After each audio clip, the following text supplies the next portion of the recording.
In 1960, an average home cost twice the average salary. Today, it costs nearly 8 times. If you feel like you're working harder to buy less, you aren't crazy. You're being mathematically deleted. The middle class isn't dying because of avocado toast or bad habits. It's dying because the bridge between labor and ownership has been burned down. And in this video, I'm going to show you exactly who lit the match. Here's what they won't tell you. Every major civilization that achieved dominance did so by creating a broad middle class. And every single one destroyed that class the exact same way before collapsing.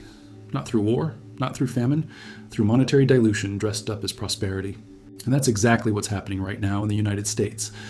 Let me show you the engine.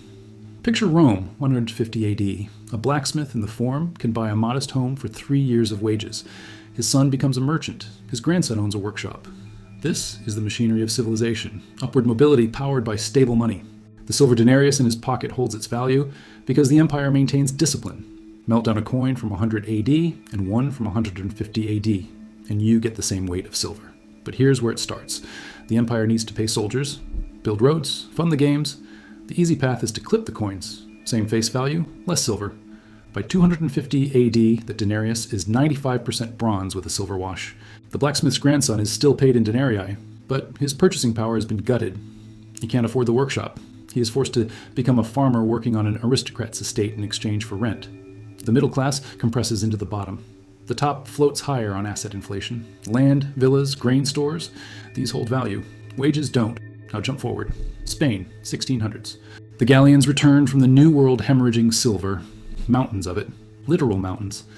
And the Spanish crown thinks it's won the economic game. More money means more wealth, right? Wrong. Within 2 generations, a Spanish artisan who once aspired to own his workshop is now taking loans just to buy tools because prices exploded. The silver flooded the market, but wages couldn't keep pace. The nobility bought land. The merchants bought warehouses. The craftsman, he bought bread at 10 times the price his father paid. The middle class hollowed out so fast that Spain went from empire to crisis in 50 years. They had all the money in the world and became poor anyway. The mechanism is always the same. Flood the system with monetary units. Assets appreciate faster than labor can ever catch up. The gap becomes a chasm. Britain knew this. After 1931, they had a choice. Defend the gold standard or save the City of London's financial class. They chose debasement. The pound sterling, once the bedrock of global trade, became just another fiat experiment. British workers watched their savings evaporate while property owners in Kensington doubled their wealth in a decade. The social contract shattered. The empire didn't fall to Hitler. It fell to the math of monetary dilution years before the bombs dropped. And then there's Japan, the perfect modern case study. 1989. Tokyo real estate is so inflated that the grounds of the Imperial Palace are theoretically worth more than all of California. A salaryman making good wages realizes he will never afford a home. Not in 10 years, not in 50. The middle class doesn't disappear. It just stops reproducing. Fertility craters. Ambition dies. You get a lost generation, then a lost decade, then 3 lost decades. The pattern doesn't care about technology. It doesn't care about democracy or autocracy. It's a physics problem. When the ratio of asset prices to wages exceeds a critical threshold, social mobility stops. The middle class becomes a genetic memory. And now it's here, not coming. Here, inside your rent check, inside your grocery bill, inside the retirement account that's up 30%, but somehow you feel poorer. Let's map it. In 1971, the median U.S. home cost 2.3 times the median household income. By 2025, it's 7.8 times. That's not a housing shortage. That's monetary expansion, finding somewhere to hide. The dollars created since 2008, through QE, through COVID relief, through deficit spending, didn't disappear. They didn't go to wages. They went into assets. Your salary might be higher than your parents', but your purchasing power? Your ability to convert labor into ownership? That's Roman 250 AD. Here's the kicker. Stocks are at all-time highs. The S&P 500 looks like a victory chart, and everyone with a 401k thinks they're winning. But denominate those gains in real assets, gold, land, energy, and the story flips. You're not getting richer. The dollar is getting weaker. And the moment that becomes obvious to the public, the stampede starts. Because here's what happened in every prior cycle. The middle class realizes too late that their savings are held in the wrong form. They're holding claims on a system that's diluting itself to stay alive. By the time they pivot to hard assets, the price has already run. The window closes. Rome's middle class hoarded bronze coins until bread cost a wheelbarrow of them. Spain's artisans held silver until it bought nothing. Britain's savers held pounds until the purchasing power evaporated. Japan's workers held cash and bonds into a deflationary spiral. The American middle class is holding dollars in 60/40 portfolios, while the system prints to service debt that now costs more annually than the entire defense budget. Do the math. In 2024, U.S. interest payments exceeded $1 trillion. That's more than the military, more than Medicare. And the only way to pay it? Print more, which dilutes the currency further, which forces rates higher, which increases the debt service. It's a doom loop with a pretty name, fiscal dominance, and you're inside it. But the dollar is still king. Everyone still needs it. For now. But here's the flaw in that logic. Reserve currencies don't lose status because they collapse. They lose status because alternatives become less painful. When China, Saudi Arabia, and India start settling oil trades and yuan rupee swaps, they're not attacking the dollar. They're just avoiding the risk that the U.S. seizes their reserves the way they did to Russia.